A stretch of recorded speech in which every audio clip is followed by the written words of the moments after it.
They say there's an old hotel with no address. You can't find it on a map, and you can't check in by choice. But if you ever wake up in one of its rooms, you'll never return home the same person. They say there's a hotel where morning never comes. It doesn't exist on any map. You can't book a room there, and no one has ever managed to find it twice. The people who claim they've seen this hotel almost always begin their story the exact same way.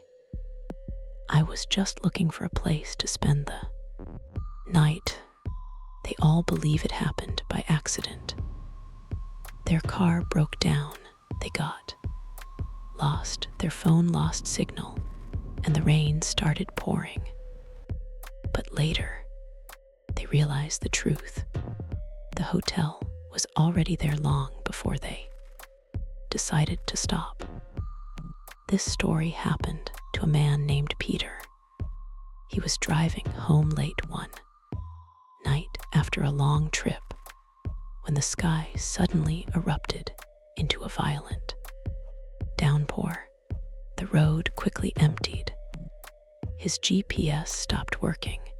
His phone lost all signal, and before long, he realized there wasn't another car anywhere around him. That's when he noticed a faint light ahead. An old building stood beside the road as if it had been there for decades, silently waiting. There was only one sign hanging above the entrance. It simply read, "Hotel, no name, no stars, not even a single glowing advertisement in the windows." Peter was certain he'd never seen this place before, even though he'd driven this road dozens of times over the years. He decided to wait out the storm until morning. At the time, it seemed like the only sensible choice. The heavy front door opened almost without a sound. The instant Peter stepped inside, the sound of the rain disappeared, along with his sense of time. The lobby was warm. An old clock quietly counted the seconds, yet its hands never moved. Behind the front desk stood an elderly man in a perfectly pressed black suit. He looked at Peter with calm eyes, as though he'd been expecting him for a very long time. Without asking for his name, the man opened a large guest register. Every page was filled with neat, elegant handwriting. Then he placed an antique silver key on the counter. Its surface was flawless, not a single scratch. Only strange engraved symbols and a metal tag marked with the number 17. The receptionist gently slid the key across the counter. "Your room is ready." Peter frowned. "How do you know my room is ready?" "I never told you my name." The old man didn't answer. He simply turned the guest register around and quietly pushed it toward him. Peter looked down at the page and felt his blood run cold. His full name was already written there. Right beneath it was today's date, and at the bottom, his own signature. "I never signed this," Peter whispered. The receptionist slowly closed the book and said only one sentence. "You always do." A chill ran down Peter's spine. He grabbed the key, spun around, and hurried back toward the entrance. He pulled the front door open, but the road was gone. There were no trees, no parking lot, no rain. Beyond the doorway stretched nothing but an endless wall of thick white fog. Peter took one cautious step forward, but the ground seemed to disappear beneath him. It was as if the entire world outside had simply ceased to exist. He stumbled back inside, breathing hard. The receptionist hadn't moved an inch. He simply raised one hand and pointed silently down the hallway. At the very end of the corridor stood a single door, number 17. Peter had no idea what else to do. Slowly, he walked toward it. The silver key slid into the lock as if it had always belonged there. When the door opened, Peter froze. His suitcase was already inside, completely unpacked. Peter slowly stepped inside. The room looked warm and inviting, as if someone had been expecting him all along. Everything inside felt strangely familiar, even though he knew he'd never been there before. His clothes were neatly folded in the wardrobe. His toothbrush was already sitting beside the sink. Even his favorite book rested on the nightstand. Someone had arranged the room exactly the way Peter would have done himself. On the wall hung an old family photograph. Peter stared at it in confusion. He had never seen the picture before, yet somehow he recognized every face. An antique clock in the corner quietly ticked away, but its hands refused to move. Time existed here, yet it never seemed to pass. He walked over to the window and pulled the curtain aside. Outside, there was no forest, no parking lot, no road. Only an endless sea of white fog. The room suddenly felt much smaller than before. As Peter turned away from the window, he noticed an old envelope lying on the bedside table. His name was written neatly across the front. Inside was a single handwritten note.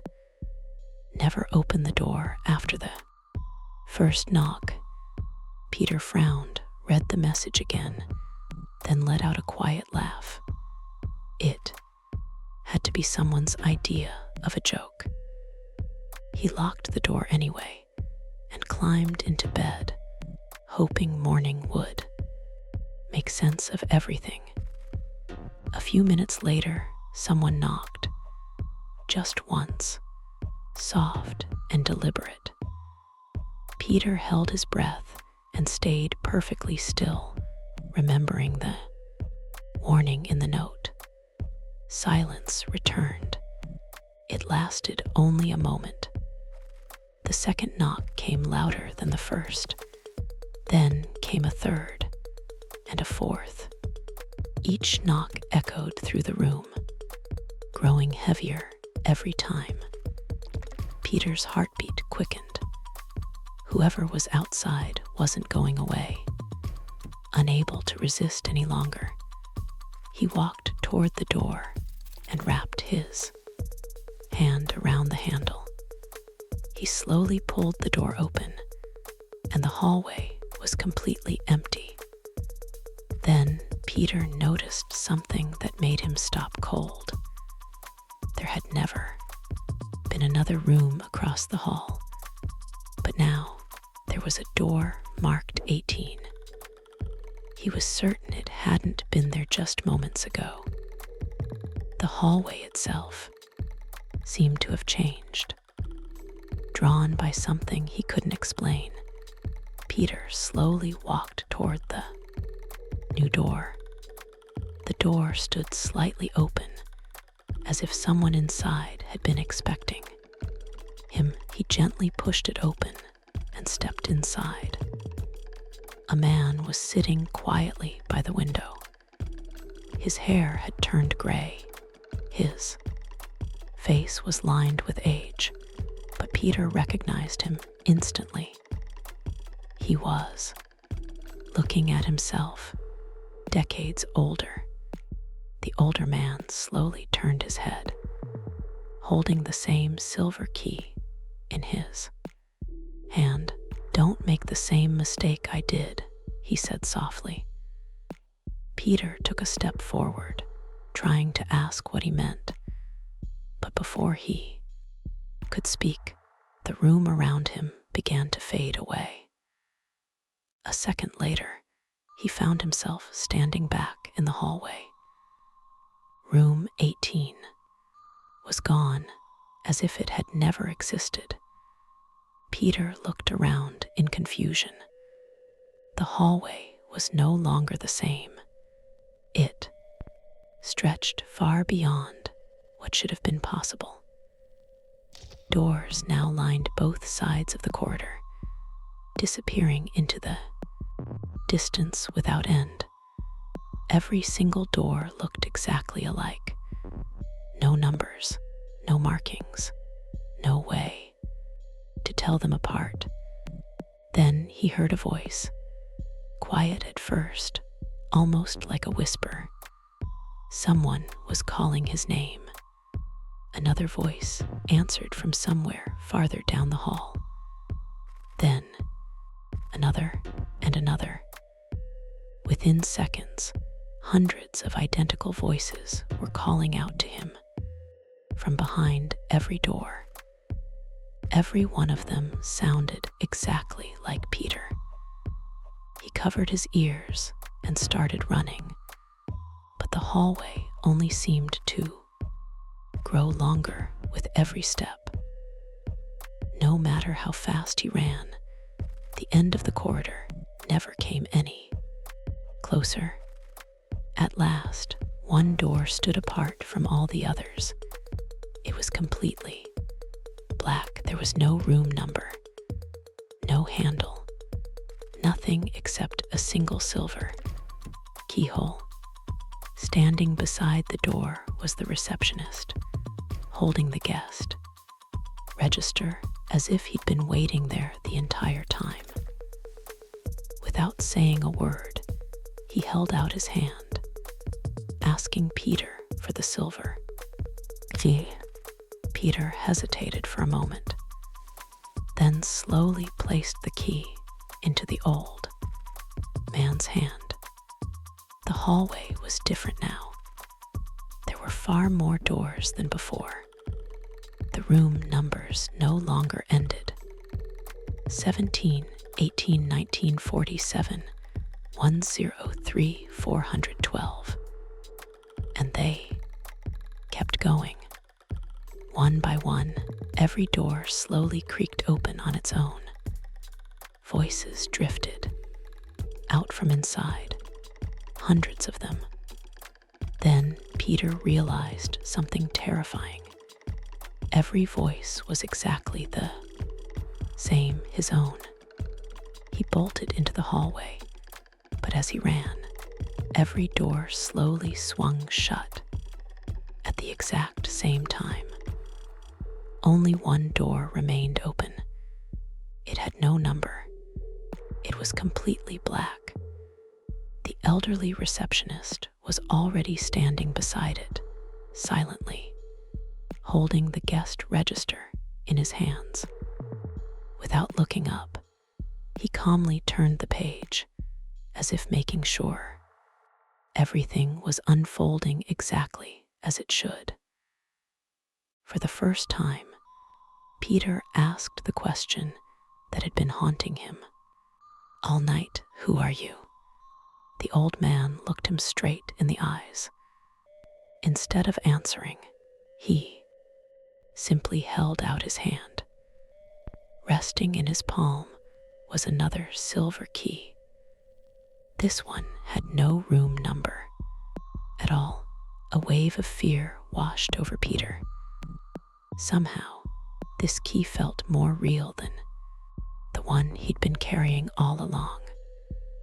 The old man slowly closed his hand. When he opened it again, the key had vanished. Without another word, he turned, stepped through the black door, and it quietly closed behind him. A few seconds later, the hallway returned to normal. The countless doors were gone. Only rooms 17 and 18 remained. Peter slowly walked back toward room 17, hoping everything had finally come to an end. The room looked exactly the way he had left it, as if nothing had ever happened. The envelope was still lying on the nightstand. The warning inside hadn't changed. Only now did Peter realize what the note had really meant. The first knock had never come from outside the room. It had come from his own curiosity.